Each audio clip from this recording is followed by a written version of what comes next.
तुझ्या पूज्य आणि पवित्र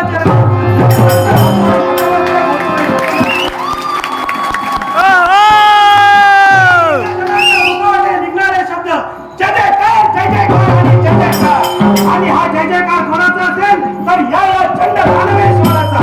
आतापर्यंत पाताळात ज्या ज्या दानवेश्वरांनी जन्म घेतला त्या प्रत्येक दानवेश्वरांनी देवतांची भक्ती करून त्यांना प्रसन्न करून घेतलं आणि त्यांच्याकडून अजिंक्य आणि अमर घेतलं. परंतु ते कपटी देव देवांनी आमच्या पूर्वजांचं शब्दाचं आचरण करून शेवट केला.